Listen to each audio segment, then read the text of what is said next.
Au nom du Père et du Fils et du Saint-Esprit. Amen. Viens, Esprit Saint, envoie-nous du ciel un rayon de ta lumière. Viens, Père des pauvres, viens, toi qui donnes les dons, viens, lumière des cœurs. Parfait consolateur, d'eau haute de l'âme, très doux soulagement. Dans la fatigue, le repos, dans la chaleur, un abri, dans les pleurs, un réconfort. Ô lumière bienheureuse, envahis profondément le cœur de tes fidèles. Sans ta force, il n'y a rien dans l'homme, il n'y a rien qui soit sans faute. Lave ce qui est souillé, mouille ce qui est aride, guéris ce qui saigne, plie ce qui est rigide, réchauffe ce qui est gelé, redresse ce qui est courbé. Donne à tes fidèles qui n'ont confiance qu'en toi tes saints dons. Donne la vertu et la récompense. Donne une sainte mort, donne la joie éternelle. Amen. Évangile de Jésus-Christ selon saint Jean. En ce temps-là, de nouveau, des Juifs prirent des pierres pour lapider Jésus. Celui-ci reprit la parole. J'ai multiplié sous vos yeux les œuvres bonnes qui viennent du Père. Pour laquelle de ces œuvres voulez-vous me lapider? Ils lui répondirent, ce n'est pas pour une œuvre bonne que nous voulons te lapider, mais c'est pour un blasphème. Tu n'es qu'un homme et tu te fais Dieu. Jésus leur répliqua, n'est-il pas écrit dans votre loi, j'ai dit, vous êtes des dieux? Elle les appelle donc des dieux, ceux à qui la parole de Dieu s'adressait. Et l'écriture ne peut pas être abolie. Or, celui que le Père a consacré et envoyé dans le monde, vous lui dites, tu blasphèmes. Parce que j'ai dit, je suis le Fils de Dieu. Si je ne fais pas les œuvres de mon Père, continuez à ne pas me croire. Mais si je les fais, même si vous ne me croyez pas, croyez les œuvres. Ainsi vous connaîtrez et de plus en plus que le Père est en moi et moi dans le Père. Eux cherchaient de nouveau à l'arrêter, mais il s'échappa à leurs mains. Il repartit de l'autre côté du Jourdain, à l'endroit où au début Jean baptisait, et il y demeura. Beaucoup vinrent à lui en déclarant, Jean n'a pas accompli de signe, mais tout ce que Jean a dit de celui-ci était vrai. Et là, beaucoup crurent en lui. Acclamons la parole de Dieu. Louange à toi, Seigneur Jésus. Chers frères et sœurs, loué soit Jésus-Christ.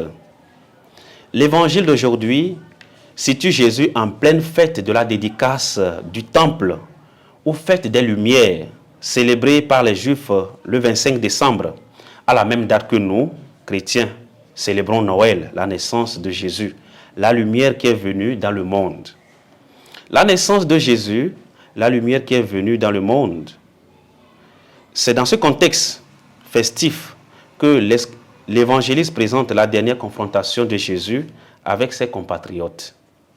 Ceux qui le rejettent ne font pas partie de son troupeau, mais ceux qui l'accueillent sont ses brebis. L'évangéliste enchaîne 3 phrases qui insistent sur la joie eschatologique que tout disciple éprouve du fait de son union avec le bon pasteur. Jésus leur donne la vie éternelle. Elles ne périront pas pour toujours et personne ne les arrachera de sa main. Cette certitude du salut eschatologique culmine au verset 29. Personne ne peut les arracher de la main du Père. Dans Jean chapitre 5, verset 17 et suivant, les adversaires de Jésus, l'ayant entendu appeler Dieu Père, se faisaient donc le garde de Dieu, ont essayé de le tuer. Dans l'évangile de ce jour, ils ont l'intention de faire de même, mais Jésus les arrête et les invite à réfléchir en leur montrant ses nombreuses bonnes œuvres. J'ai multiplié sous vos yeux les œuvres bonnes qui viennent du Père. Pour laquelle de ces œuvres voulez-vous me lapider? le Père est en moi et moi dans le Père.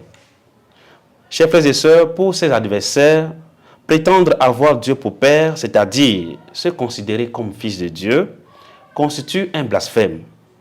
Tous les liens de communication étant rompus, les adversaires de Jésus recourent à la violence.